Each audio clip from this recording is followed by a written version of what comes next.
they're very light. You know, you can use them really light, make them very opaque. And over time I thought, well, I want more color. So I just start saturating the water with more pigment and just looking for that border, that boundary where the paint soaks in. It's thick enough, but it's just soak into the paper to one point where it never sits on the surface. That's a bit of a trick.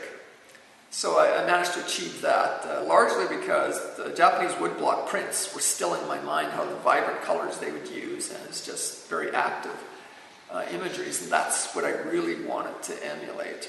Because I wasn't about to start carving up wooden blocks to try and copy that, but I had challenges like, how do I bring the spirit of all that and my ideas together into one place? So people have referred to my work as, if you want to use the big, $100 word, I'm an expressionist painter, an expressionist. To simplify it, an expressionist style is images that come from my personal life philosophies, my dreams, and how that, comes together in my particular world. So I do dream some of the images. They just come to me, or if I'm just sort of looking off into space one day and ideas will just float in, and I'll just go, oh, good idea. And I just have to, sometimes I feel like a secretary. These ideas come in, I just come in and they go, yes, okay, I can see that. And they're birthed quite often in just that, in 10 minutes I can have, the full painting just floating there. And my job is to just capture that idea. Mm-hmm. And so from this point, with all the color and Asian influences and my interest in symbols and symbolisms and icons and just all that really comes in as useful ways for me to talk about the world around me and my philosophy. And my work, quite often, there's a lot of symmetry and a lot of balance. And a person with a disability, where balance is, literally and physically very important. It's a really nice interplay between the physical need for balance, so I don't fall over or whatnot, and then there's the other side, the personal and spiritual need for balance in this life. Because life can be, it's hard for all of us, and sometimes very bewildering, very confusing, and it's always good to have that something that kind of anchors you and connects you to the earth.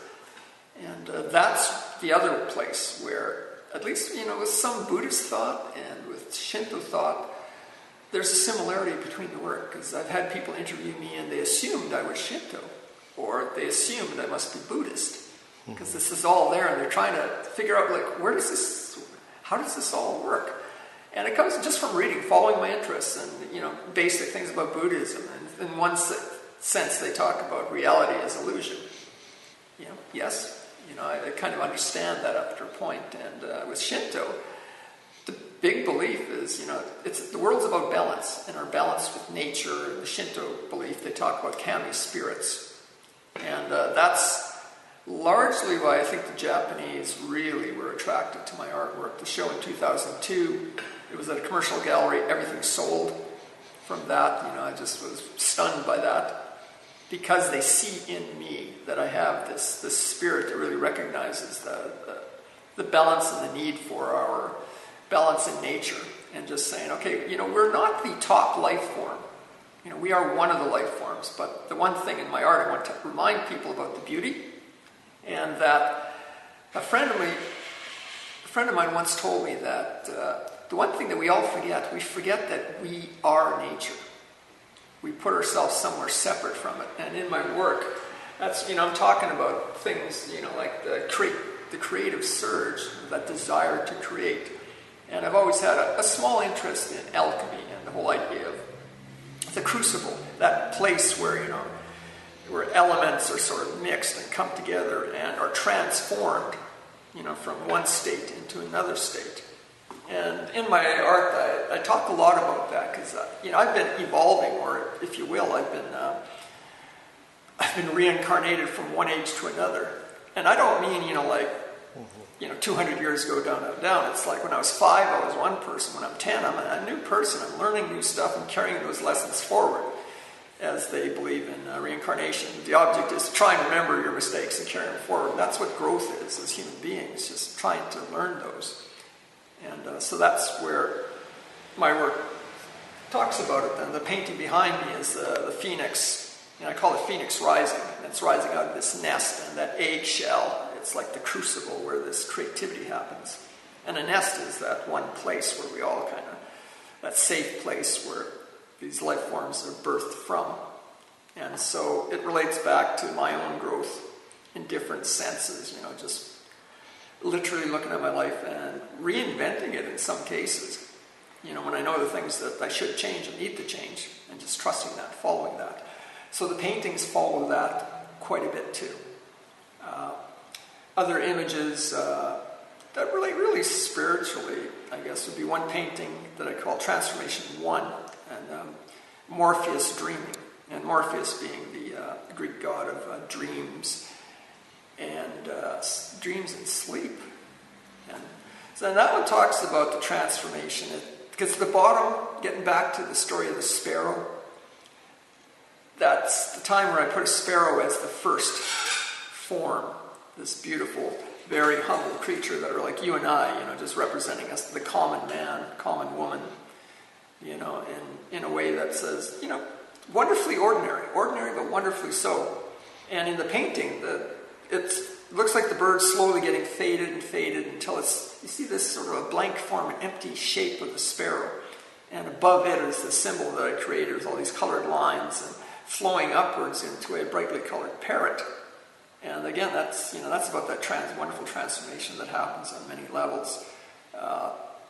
Whether people believe in reincarnation or whatever comes next, we are transformed from these quite ordinary into the extraordinary. All of us have that potential to become more than we think we are, and yet not be sort of more than anybody else. It's through my art, that's what I explore with the colors and the spaces and the symbols. It's just saying that, yes, this is the life and we can remake it.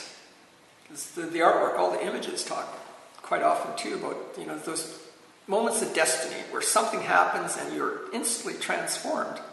Whether you have an opportunity to go to a new country and then, you're impacted by that particular culture.